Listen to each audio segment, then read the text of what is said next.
Welcome. I'm Dr. Mark Newmeyer, and this brief presentation is on learning through discussion. A quick overview. Today we will be talking about learning through discussion method, often referred to as LTD. So if you hear me switch back and forth between LTD and learning through discussion, they're synonymous. We're talking a little bit about the background for LTD method, the use of LTD method, and steps in the LTD process. So before I get into the actual steps, let me just say that learning through discussion is a psychoeducation style group. Sometimes it might be thought of as similar to cooperative learning, for those of you that might be familiar with that term, and how groups of people come together to transact and do work or to reach common goals. It comes out of the work from William Fawcett Hill back in the 60s and 70s and has been used extensively in educational settings. I've also been involved with learning through discussion projects that have worked in churches around such things as Bible studies. I've also heard of LTD groups being used by a group of individuals who were moviegoers and would watch a movie and then use this process to review and to discuss the movies that they watched. But it has large application for how small groups of people can make sense out of a topic of interest. Step one of this process, and so you can hear I'm going to take you through the steps. These are sequential steps. You cannot jump to step 3 without doing steps 1 and 2. So pay attention and review this video a couple of times if needed. Checking in is important, especially in the beginning of a life of a group. And so I would say that as your group is implementing learning through discussion, the very first time your group gets together, unless you have a lot of previous experience with one another, you should get to know each other. Maybe surely you should know each other's names and a little bit about each other. And so I believe that each learning through discussion session, even after the group members feel comfortable and know each other, should have some kind of warming up activity, as it were. Maybe just something interesting people did that week before jumping into the following steps. And so this helps the group get oriented and helps everybody reconnect or connect for the first time, and allows the group to start off, I think, in a healthy trajectory.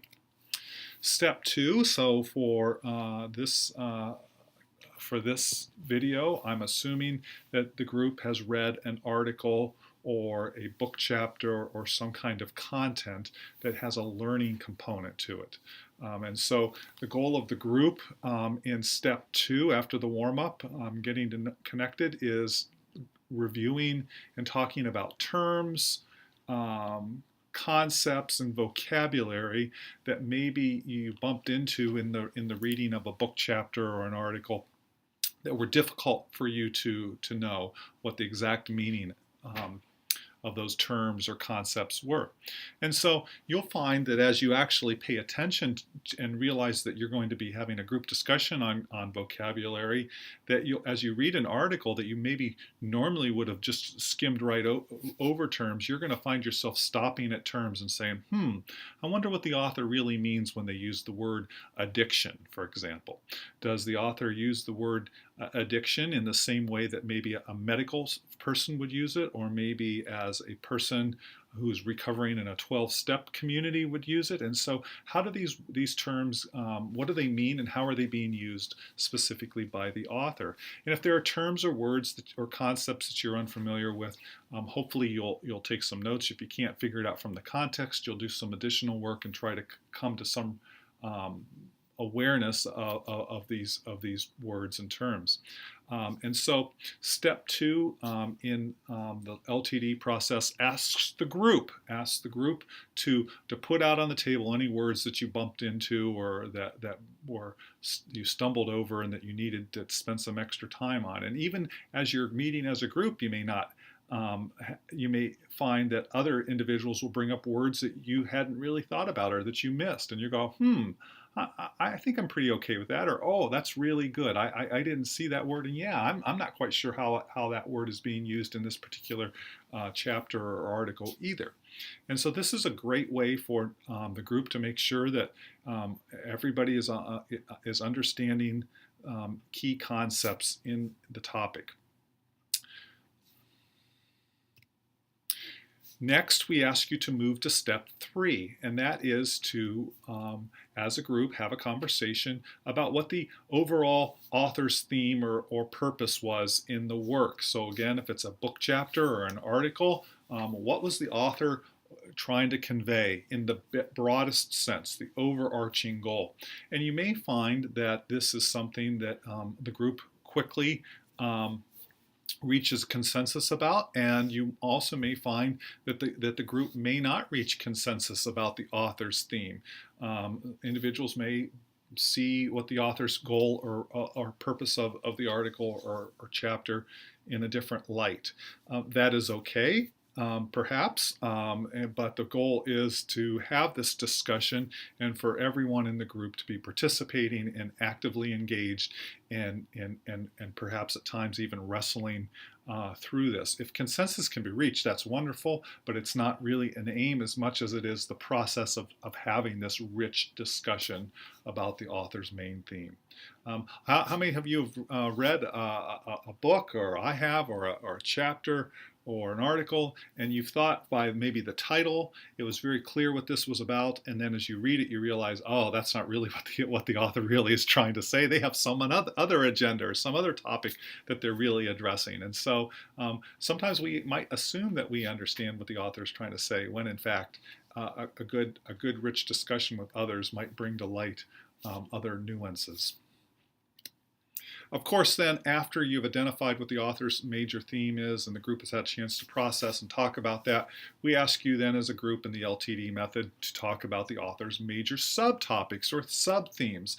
And so group members have then a chance to talk about these things that are underneath the overarching purpose of the article or of the content that you're reading or discussing. It could be that in step 4, there are some individuals who think that some of what has been identified by others as the main theme is really a sub-theme, and conversely, you might think that things are ordered differently. And so again, steps 3 and 4, you can see how they can be a little bit of back and forth between those, but try to keep them discrete as possible, and again, have a very rich discussion about what you believe the author's subtopics or subthemes are. And most likely you'll find that in a group of 6, 8, 10 people, 12 people, that you'll find that people differ on what they see as the major subthemes or subtopics within an article or a chapter. Step 5 says, let's make some application out of this. So what are the applications to other works? So as the group members are sitting around talking about this article or chapter, what other bodies of work or literature or material or content can you bring to bear as an individual group member as well as all the members to help you to make you make sense of this work that you're reading? And so the group identifies the author's work and how it identifies and connects, for instance, with other people's material. And so we think this connectivity is a rich opportunity in the learning through discussion phase as you try to make connections. And so this is the first point in the group where you're kind of going external or outside of the article and trying to broaden what the author did in relationship to other existing bodies of work. Step 6 says, hey, I wonder if there's any application to this article to myself. And so each group member in the learning through discussion process is asked to identify ways in which the author's work can be applied to his or her own life situation. And that could be in the past or the present or even the future. So maybe you are not an individual who has ever dealt with an addiction or have addictions in your family, but maybe you attend a church or a synagogue, or maybe you work in a career where you've had opportunities to bump into people who have had addictions. And by reading this article, you can say, wow, if I really would have understood what this article was saying, that would have really changed the way I would have perhaps interacted with this person that I was employed with, or this person that I attended a religious event with and got to know. And so what are the applications to yourself? Maybe if you're in the mental health field, maybe this article will help you identify new things that you need to graft into your professional identity to be better equipped at working with individuals with addictions. And so I'm just using the topic of addictions here. It could be really, depends on what the article is about, or I'll stay with that. So application to self, step 6. Step 7, evaluating the author's work. Please be cognizant that up to this point, you have not really been critical of what the author is saying. And I think that's important. Please follow the steps sequentially as you engage in the learning through discussion format. How many of you have been a part of a conversation where maybe you've asked something as simple as, hey, how was that movie that was playing that I know you went to see the other night? And the person says, oh, it was awful, or it was great, right? And so they quickly evaluated the movie, or they quickly evaluated whatever it is that you were in conversation about. The learning through discussion method intentionally moves evaluation down the list and has it at step 7 because we think that too often as humans, our default is to quickly evaluate without doing these other steps, these other 6 steps, this building, the checking in and building of relationships with others so you can hear their voice and how they're sizing things up. So you can make sure that you understand the article by making sure everybody understands terms and vocabulary, that that you're able to identify the major themes of the work and the sub-themes and so forth. And so step 7 is by design fairly far along in this process of the life of the group. And so this is the point where you get to say, based upon steps 1 through 6 and the rich discussion that's going on, how do we want to evaluate this author's work? And so this is both individually, now that you've listened to all the group, other members have input on steps 1 through 6, as well as does the group have any consensus? Again, the group may have consensus, or there may be, or they might be unanimous, or there could be quite a bit of diversity in how individuals in the group are sizing up and evaluating the author's work, and that's okay. Whether there's diversity of thought, whether there's consensus, or whether there's even the decision is unanimous in evaluating the work.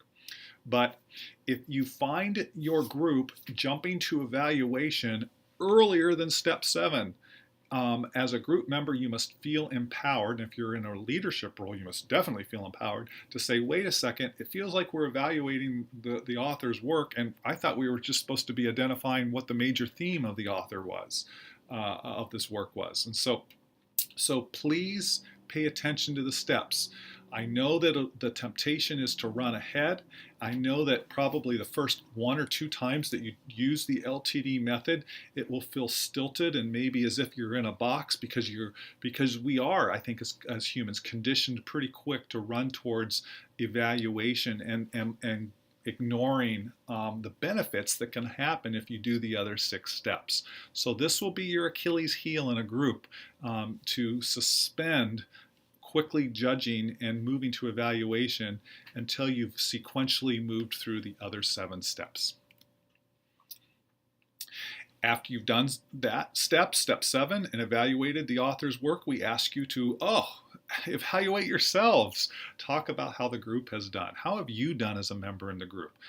Were you silent today because this article just didn't relate to you, or were you silent because this article is very deep and personal to you and you just weren't quite sure how to get involved with it because you felt like maybe it was going to be too overwhelming for you to talk about addictions because addictions exists in your family, or maybe you had your own personal experience and you just weren't sure where your entrance ramp was into the conversation, as well as how did the group do. So this is a place for both individuals to talk about how they did, as well as for the group to have a conversation about how we did. So there should be I conversations and there should be we conversations here.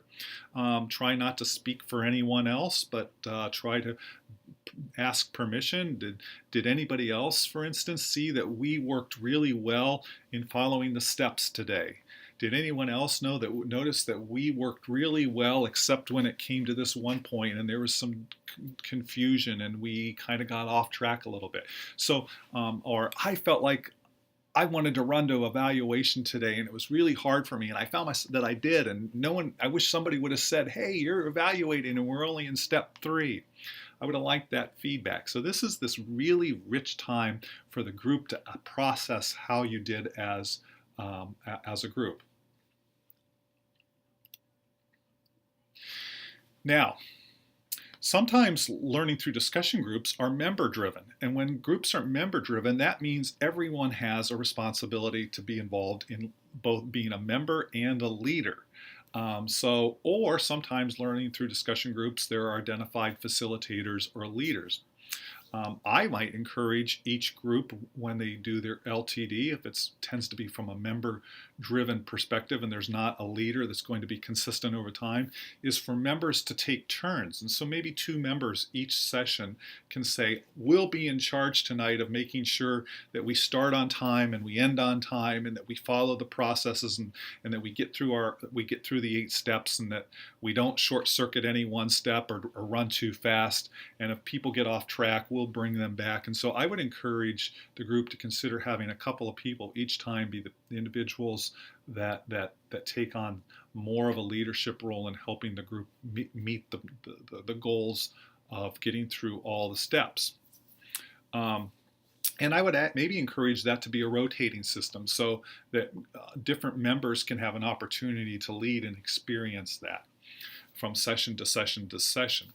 That doesn't mean that if there are 2 leaders that are appointed, that other people then can't take on some leadership functions. As a matter of fact, I think some of the most healthy groups are when the leaders are kind of work themselves out of the job and all of the leadership roles are diffuse in the group, and that everyone has power, has buy-in, and has a role and feels a place within the group. So I think it's very healthy if leadership roles are diffuse and everybody is trying them out and practicing them. And some people will naturally be better at certain roles than others. Some of you will be the timekeeper. You'll be very good at saying, hey, we've spent way too much time on vocabulary. We need to get on to the next step. And oh, we're running, we started late. How are we going to manage our time? So there will be people that will naturally have gifts and abilities in the different leadership roles. Here's a few leadership roles, though, you might want to attend to. Guide the group's tasks to accomplishment. So again, keeping you on order. Attend to and facilitate the process by which the group accomplishes its tasks. Keep the group on schedule. Facilitates the group's self-evaluation. So again, the last one, please don't just say because you ran out of time, you're only going to spend 2 minutes on how we did as a group. To short circuit 8 is to short circuit the whole group process and to actually probably injure your ability to be an effective group in future sessions. So please don't minimize step 8 of how did we do as a group today. Some member roles, attend regularly. You have to be there, you have to be on time, you have to be ready to go.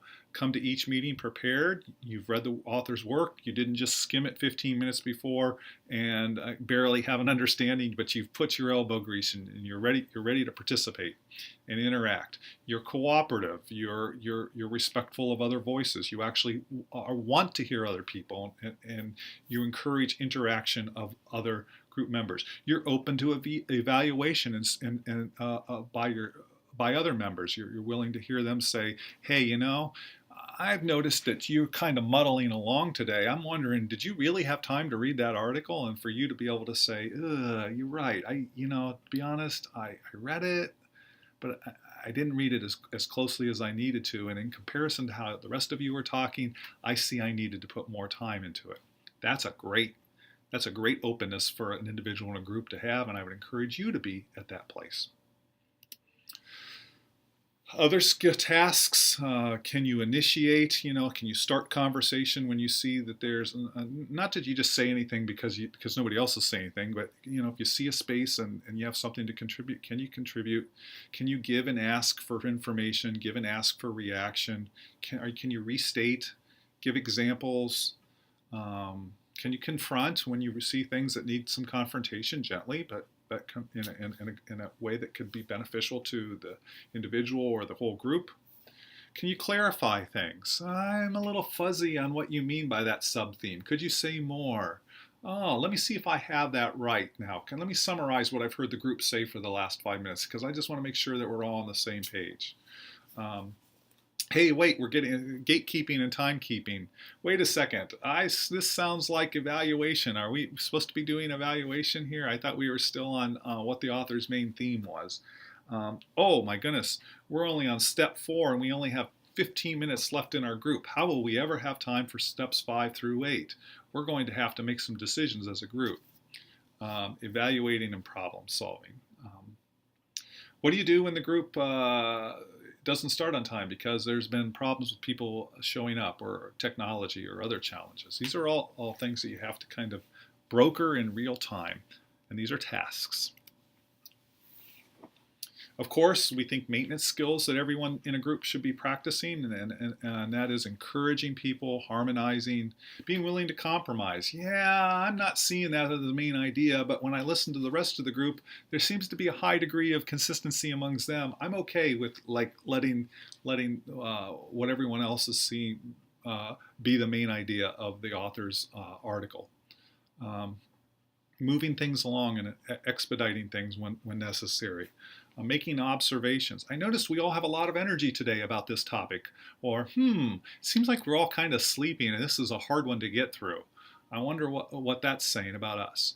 And then being able to bring that up in step 8 when you maybe evaluate. And of course, evaluating and following along with what's going on. This slide is simply a suggestive slide about how you might budget your time if you were to run approximately an hour-long group. I think probably an hour is a little on the short side. Probably I think like an hour and 15 or an hour and 20 minutes gives you that buffer so that if you, for instance, do have an article that you're reading that has some particularly difficult words, you're not hemmed in by just 3 or 4 minutes. Sometimes you might need more time for checking in. Again, if this is an online group and there's problems with audio and video feeds and technology, maybe that checking in needs to be 5 to 7 minutes. Maybe the vocabulary needs to be 5 to 7 minutes. But certainly as you get into the steps 3, 4, 5, 6, 7, and 8, you'll notice that you'll need some more time. The author's theme, you might need more time. I tend to find that steps 4 and 5 and 6 are the longest amount of time that's needed, so 10 to 12 minutes for identifying the sub-themes, maybe up to 15, 20 minutes for application to other works, 10 to 12 minutes application to self. Notice again that if you've done 1 through 6 really well, the evaluation of the author's work is almost at that point perfunctory. You've already kind of done that, and your steps 1 through 6 are setting you guys up to, as a group, up to quickly evaluate the work and not have to spend 10 or 15 or 20 minutes there. Your steps 1 through 6 have provided a wonderful, rich foundation for the group to quickly do that. And so I typically find that step actually goes fairly quick, maybe 5-6 minutes at the most. And then, of course, I think you should budget at least 7 or 8 minutes, if not more, for how the group did today. So, summary of the LTD method. It's a method to help ensure that all the group members understand an author's work. It's kind of a cooperative learning experience. It can be leader or member driven. If it's just member driven, I think there should be a couple of people each week or each time they meet that rotate in and out and try to be the people that keep the processes in line and keep you on a time schedule and make sure that you're meeting your tasks and goals. And if leaders are trained in LTD method, they're of course always working on balancing, as all group leaders are, the tension between both content and process. And here are a couple of citations. Again, William Fawcett Hill, who pioneered this work in the 1960s, and it had a lot of traction in the 70s, and it's kind of ebbed and flowed through the years. I see and hear about learning through discussion groups, and then you don't hear about them for a while. But I do know that those that are using them in educational settings find them very rewarding. Students tend to find them a little bit kind of, like I say, you feel boxed in at first, but after you've used it for a couple of rounds, students actually find it very helpful and a very rewarding way to make the most out of their learning experience and the content that they're trying to master. Okay, thank you for joining me today.